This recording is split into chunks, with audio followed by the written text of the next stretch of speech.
So let's go into the general topic of entrepreneurship. Obviously, you've built your own model of entrepreneurship and you've practiced it. You've done it a few times. You've built your own formula that you must have realized works for you, your own style and your own way of doing business. How does one start with their values in general and then create an organization around that value? Well, a very important first bit of building an organization around your values, which is easier said than done, is knowing your values. I think, at least in my 20s, there was a lot of self-discovery. When I started Compost Crew in 2011, I was excited to work with my friends. I was excited because I saw the potential in the business. The environmental aspect was something that was exciting, but I wasn't a social entrepreneur yet. It was only over time when I saw how our customers got so excited about what we were doing. Our partners, our employees, as I mentioned, were so excited to be part of something that was more than just a business providing a valuable service, that I kind of saw that social entrepreneurship is really the only way. It's just long-term thinking, really. Social entrepreneurship, like whenever I am talking with someone and they say, okay, well, you're a social entrepreneur, so that means you work on charities. It's like, no. I work on modern businesses. I work on the new age of businesses. Businesses that are short-sighted and are only focused on the bottom line are not sustainable. They aren't capturing the full cost of their operation and how they look and how they make decisions. They're making short-term decisions. They're not making long-term decisions. So first is to understand your values. Obviously, for me, social was big. But how do people do that? If they don't know their values right now, what would you suggest as being a potential shortcut to it? Or Sure. if it can't be done, what is the hard way of doing it? Apply to an MBA. I think I can only speak for me, obviously. Everyone's going to have their different methodology that's effective. Some people need to go and do peyote in the Southwest or, go and climb a mountain in Nepal. And for me, it was after I left Compost Crew, I felt a little lost. I, had some moderate success with this business. But it was very bumpy exit, and I was wondering, am I really an entrepreneur? Is it emotionally bumpy? In what way? Emotionally bumpy, yeah. Well, first it was bumpy, as I mentioned, with my co-founder, and then it was also bumpy with the acquirer, Ben. So I had a lot of doubt. I was lost. I mean, I didn't really know what. Wasn't sure if I was an entrepreneur. I mentioned I wasn't sure if I was going to ever start another company and be my own boss again. I didn't know if I had the disposition to handle the stress of it. And so what I did is I actually took a workshop. Randomly, serendipitously, my undergrad was promoting by email a careers workshop, where you spend like 4 weeks, just once a week, getting together with a group of other people that are also a little disillusioned, with where they're at in their career. And it was a very structured workshop about starting with what's most important is what's fulfilling, your fulfillment, and building out. Obviously, a lot of people focus on money, they focus on status and the glamour of a fancy office, which is effectively meaningless. I mean, it matters, but like very, very little. The fulfillment piece is the cornerstone of happiness generally, and especially with professionals. So you just really look at like your behavior in the past. It was very structured in making you look at your behavior. What are the areas where you were energized? What were the areas where you were completely depleted and completely stressed out? And finding, well, using that to kind of reverse engineer a future where you will be mostly happy. You maximize the happiness and the energizedness and the excitement, and minimize the times when you just thought you wanted to curl up in a bathtub. So I did that, and that was super important, because now whenever I have a doubt about, can I do this? Can I build 3 businesses simultaneously? Am I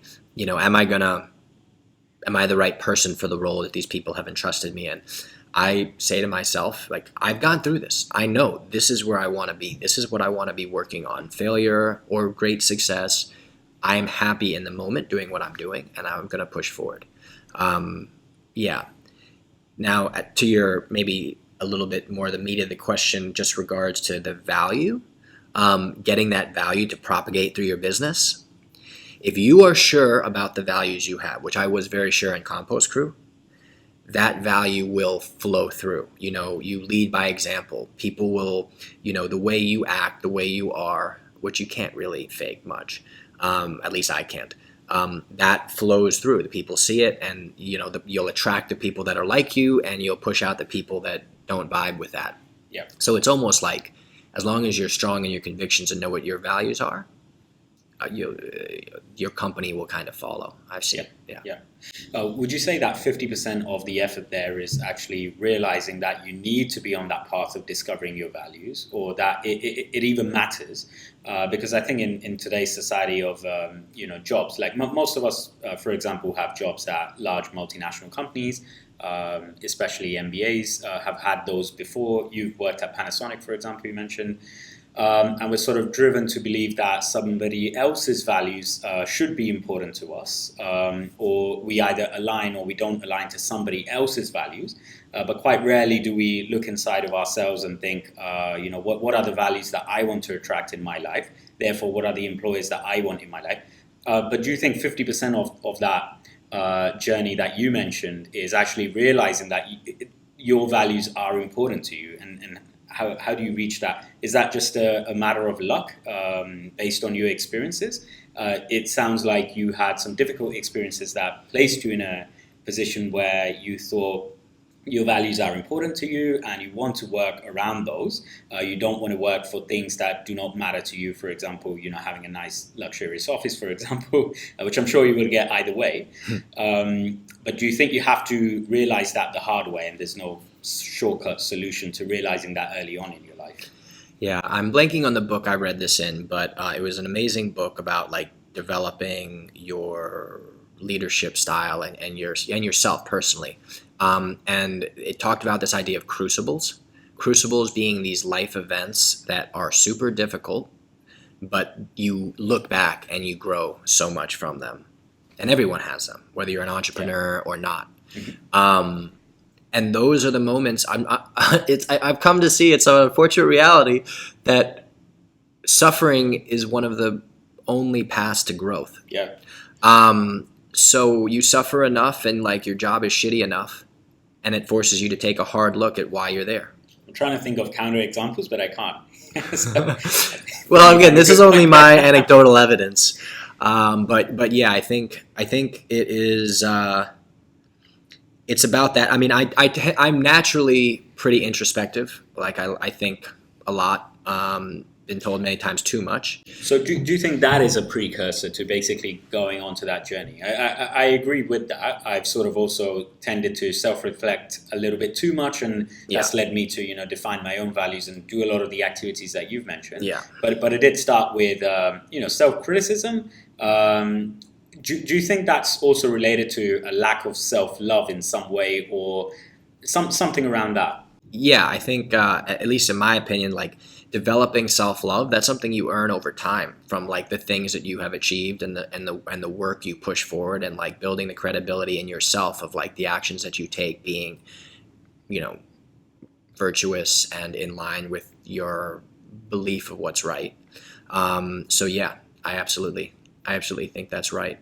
I think that one of the key things with this workshop that was helpful is that even though I was thinking a lot and being self-critical or just reflecting over the same problem, trying to solve it in the same way internally, it took a more structured approach. And frankly, that's something I benefited with the MBA, is taking a more structured approach to avoid that cyclical thinking, to be able to look at something, whether it's a business problem or it's a personal problem, and distill it into the few areas that it actually is made up of, and then analyze it, make a decision, know that you only have 60 to 70% of the information, move forward with the decision, knowing that you will learn whether it was right or wrong over time, and you can make an adjustment in the future, but you have to move forward. So yeah.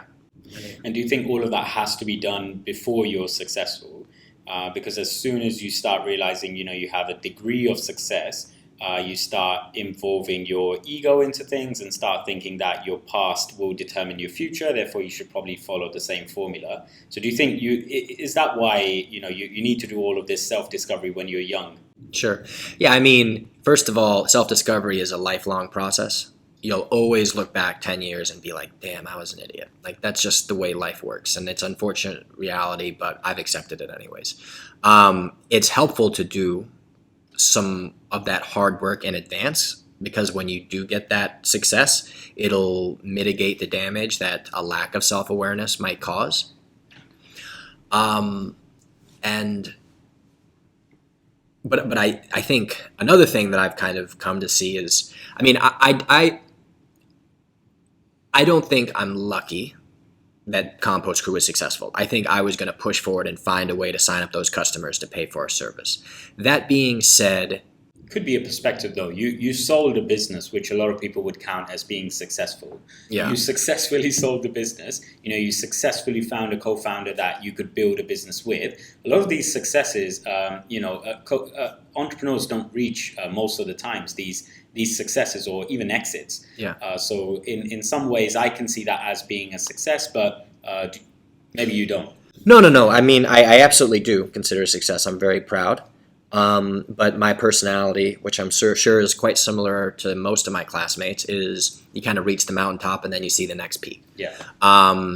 And there's nothing wrong with that, as long as you can take a moment to relish it and enjoy it, and then like use it to fuel a positive growth versus a negative I'm not good enough type growth, where you're just pushing because you're trying to prove to yourself that you're not worthless, which is grateful not a place that I'm at, but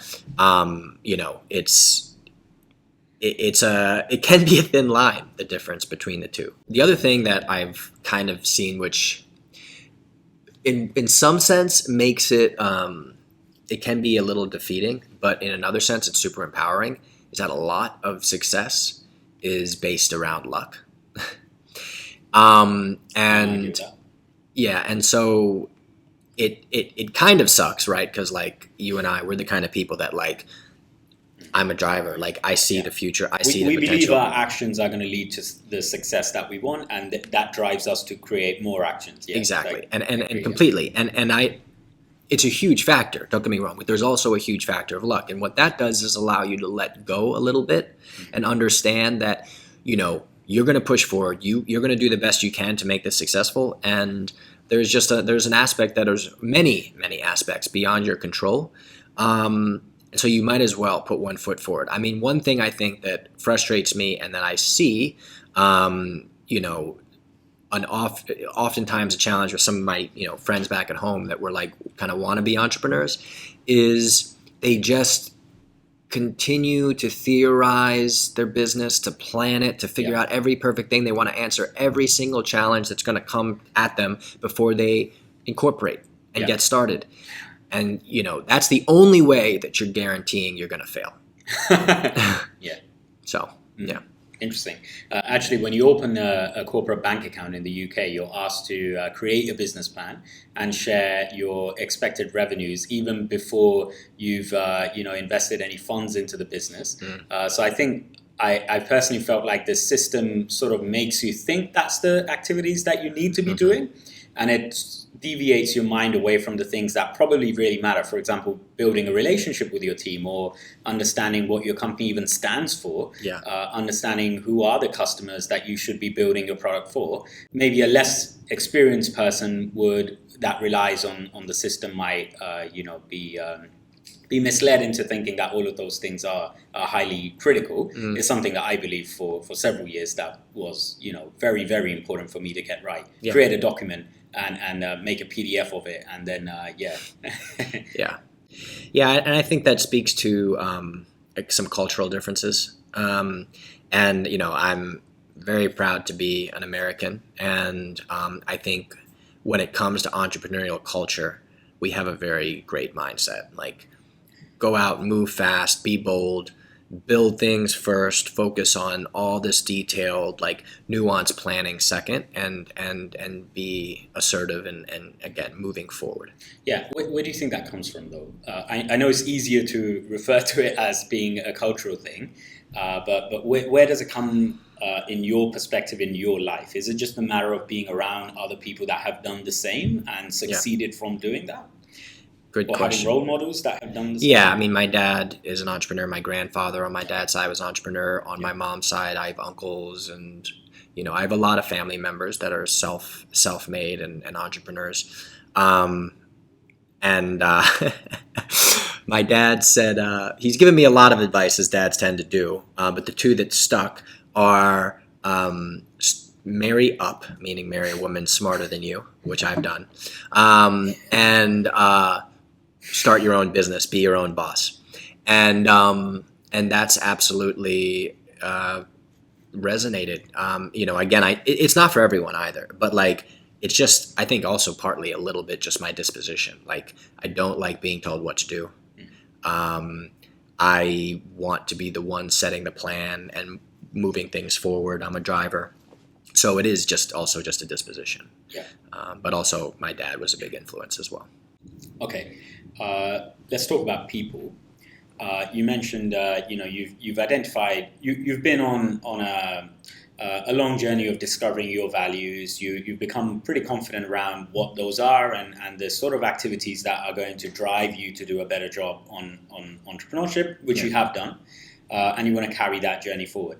Now, based on that, how do you find the right people, the right co-founders? You found some of them in our MBA, but can you talk us through what actions do you take to find those people in general, if there are any actions? I think, to be fair, it's like you have to keep your ears open to opportunities. Like, how many times do you hear someone telling you an idea that they have, or do you tell someone your idea? Well, you just have to keep your ears open and say, is this something that's compelling and that I'm excited about?